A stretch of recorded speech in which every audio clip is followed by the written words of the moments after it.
Hello friends, ಎಲ್ಲರಿಗೆ ನಮಸ್ಕಾರ. Kannada life ಸ್ಟೋರಿನಿಂದ ಪ್ರತಿಯೊಬ್ಬರಿಗೆ ತುಂಬ ಧನ್ಯವಾದಗಳು. ಸಮಸ್ಯೆಗಳು ಯಾರಿಗೆ ಇರಲ್ಲ ಹೇಳಿ? ಅಡ್ಜಸ್ಟ್ಮೆಂಟ್ ಮುಖ್ಯ ಅಷ್ಟೇ. ಸಮಸ್ಯೆಗಳು ಪ್ರತಿಯೊಬ್ಬರ ಜೀವನದಲ್ಲಿ ಇದ್ದೇ ಇರುವುದು. ಅದನ್ನು ಬಗೆಹರಿಸಿಕೊಂಡು ಹೋಗುವುದೇ ಅಗತ್ಯ. ವೈವಾಹಿಕ ಜೀವನದಲ್ಲಿ ಸಮಸ್ಯೆಗಳೆನ್ನುವುದು ಇದ್ದೇ ಇರುವುದು. ಯಾವುದೇ ದಾಂಪತ್ಯವು ಸಮಸ್ಯೆಗಳಿಂದ ಮುಕ್ತವಾಗಿದ್ದು ಪ್ರತಿಯೊಬ್ಬರೂ ಸುಖ ಹಾಗೂ ದುಃಖವನ್ನು ದಾಂಪತ್ಯದಲ್ಲಿ ಸಮಾನವಾಗಿ ಸ್ವೀಕರಿಸಬೇಕಾಗುತ್ತದೆ.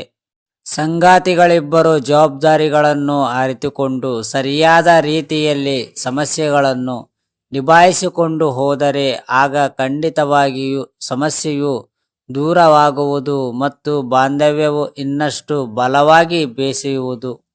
ವೈವಾಹಿಕ ಜೀವನದಲ್ಲಿ ಕಂಡುಬರುವಂತಹ ಸಮಸ್ಯೆಗಳಿಗೆ ತುಂಬ ಆರೋಗ್ಯಕರಿ ರೀತಿಯಿಂದ ಪರಿಹಾರ ಕಂಡುಕೊಳ್ಳಬೇಕು. ಕೆಲವೊಮ್ಮೆ ದಾಂಪತ್ಯದ ಸಮಸ್ಯೆಗಳಿಂದ ಸಂಗಾತಿಗಳ ನಡುವೆ ಜಗಳವಾಗಿ ಅದು ಸಂಬಂಧ ಮುರಿದು ಬೀಳುವ ತನಕ ಹೋಗಬಹುದು. ಆದರೆ ಖಂಡಿತವಾಗಿಯೂ ಇದು ಸರಿಯಲ್ಲ. ಏನೇ ಸಮಸ್ಯೆಗಳಿದ್ದರೂ ಅದನ್ನು ಬಗೆಹರಿಸಿಕೊಂಡು ಮುಂದಿನ ಜೀವನವು ಸುಖಮಯವಾಗಿ ಇರುವಂತೆ ಮಾಡಬೇಕು. ದಾಂಪತ್ಯದಲ್ಲಿ ಕಂಡುಬರುವಂತಹ ಸಮಸ್ಯೆಗಳ ಬಗ್ಗೆ ನಾವು ನಿಮಗೆ ತಿಳಿಸಿಕೊಡಲಿದ್ದೇವೆ. ಹಣದ ಸಮಸ್ಯೆ. ವೈವಾಹಿಕ ಜೀವನದಲ್ಲಿ ಅತಿಯಾಗಿ ಸಮಸ್ಯೆ ಬರುವುದು ಹಣದಿಂದಾಗಿ. ಪ್ರತಿಯೊಬ್ಬರ ಜೀವನದಲ್ಲಿ ಹಣದ ಸಮಸ್ಯೆಯು ಇದ್ದೇ ಇರುವುದು. ಅದೇ ದಾಂಪತ್ಯದಲ್ಲಿ ಸಮಸ್ಯೆಯನ್ನು ಉಂಟು ಮಾಡುವುದು.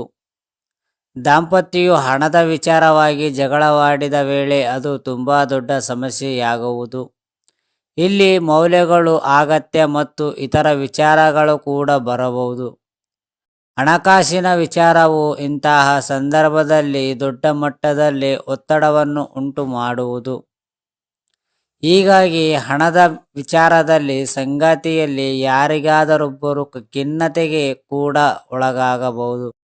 ಮಕ್ಕಳೊಂದಿಗೆ ಸಮಸ್ಯೆ. ಮಕ್ಕಳಿಂದಾಗಿ ಕೆಲವೊಮ್ಮೆ ಒತ್ತಡ ಮತ್ತು ಮದುವೆಯ ಸಮಸ್ಯೆಯು ಕಾಡುವುದು.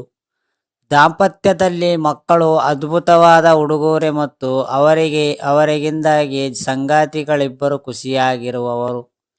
ಆದರೆ ಮಕ್ಕಳಾಗಾದ ಬಳಿಕ ದಾಂಪತ್ಯದಲ್ಲಿ ಒತ್ತಡವು ಹೆಚ್ಚಾಗುವುದು. ಯಾಕೆಂದರೆ ಅವರ ಜವಾಬ್ದಾರಿಯನ್ನು ಕೂಡ ತೆಗೆದುಕೊಳ್ಳಬೇಕಾಗುತ್ತದೆ. ದಾಂಪತ್ಯಕ್ಕೆ ಹೊಸ ಜವಾಬ್ದಾರಿಗಳು ಬರುವುದು. ದಾಂಪತ್ಯ ಜೀವನದಲ್ಲಿ ಮಕ್ಕಳಾದರೆ ಆಗ ದಾಂಪತ್ಯವು ಖುಷಿಯಾಗಿರುವುದು. ಮಕ್ಕಳಿಂದಾಗಿ ಇಬ್ಬರ ನಡುವಿನ ಅನ್ಯೋನ್ಯತೆ ಮತ್ತು ಹೆಚ್ಚಾಗುವುದು. ನಿತ್ಯವೂ ಕೆಲವರಿಗೆ ಜೀವನದಲ್ಲಿ ಒತ್ತಡವು ಕಂಡುಬರುವ ಇದೆ. ಇವರಿಗೆ ಮದುವೆಯಾದ ಇಬ್ಬರು ಒತ್ತಡವು ಕಂಡುಬರುವುದು. ಕಚೇರಿಯಲ್ಲಿ ಅತಿಯಾದ ದುಡಿದು ಒಂದು ಒತ್ತಡದಲ್ಲಿ ಇದ್ದರೆ ಆಗ ಖಂಡಿತವಾಗಿಯೂ ತಾಳ್ಮೆಯವರು ಇರೋದು. ಅವರಲ್ಲಿ ಭಾವನಾತ್ಮಕ ಶಕ್ತಿಯ ಉಳಿಯದು ಮತ್ತು ಇದರಿಂದ ಸಂಬಂಧದಲ್ಲಿ ಬಿರುಕು ಕಂಡುಬರುವುದು. ಇಬ್ಬರು ಉದ್ಯೋಗಿಗಳಾಗಿದ್ದರೆ ಆಗ ಸಮಸ್ಯೆಯನ್ನು ಇನ್ನಷ್ಟು ಹೆಚ್ಚು. ವ್ಯಸ್ತ ವೇಳಾಪಟ್ಟಿ. ತುಂಬ ವ್ಯಸ್ತವಾಗಿರುವಂತಹ ದಾಂಪತ್ಯವು ಯಾವಾಗಲೂ ಒತ್ತಡದಲ್ಲಿ ಇರುವವರು ಮತ್ತು ಅವರು ಪೋಷಕಾಂಶಗಳಿರುವ ಆಹಾರ ಮತ್ತು ಒಳ್ಳೆಯ ನಿದ್ರೆಯ ಕಡೆಗೆ ಗಮನ ಹರಿಸಿಲ್ಲ. ವ್ಯಸ್ತ ದಾಂಪತ್ಯದಲ್ಲಿ ಅನ್ಯೋನ್ಯತೆ ಕಡಿಮೆಯಾಗಿರುವುದು ಮತ್ತು ಅವರಿಗೆ ಜೊತೆಯಾಗಿ ಸಮಯ ಕಳೆಯಲು ಆಗಲ್ಲ. ಇವರಿಬ್ಬರು ದಾಂಪತ್ಯದಲ್ಲಿ ಒಂದು ತಡವಾಗಿ ಕೆಲಸ ಮಾಡಲ್ಲ ಮತ್ತು ಯಾವಾಗಲೂ ಪರಸ್ಪರ ಜಗಳವಾಡುತ್ತಲೇ ಇರುವವರು. ತುಂಬ ವ್ಯಸ್ತರಾಗಿರುವಂತಹ ದಾಂಪತ್ಯಗಳಿಂದಾಗಿ ಮದುವೆಯ ಸಮಸ್ಯೆಗಳು ಬರುವುದು. ಕೆಟ್ಟ ಸಂವಹನ.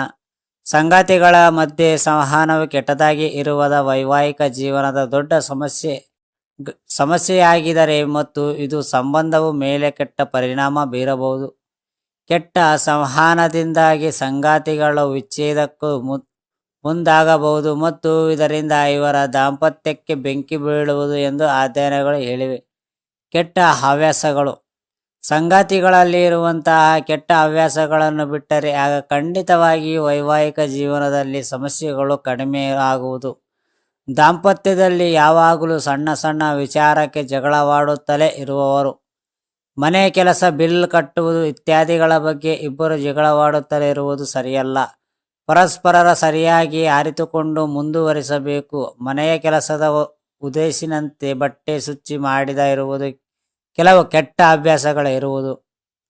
ಅರ್ಥ ಆಯ್ತಾ ಫ್ರೆಂಡ್ಸ್ ಈ ಸ್ಟೋರಿ ಕೇಳಿದ ಪ್ರತಿಯೊಬ್ಬರಿಗೆ ತುಂಬ ಧನ್ಯವಾದಗಳು.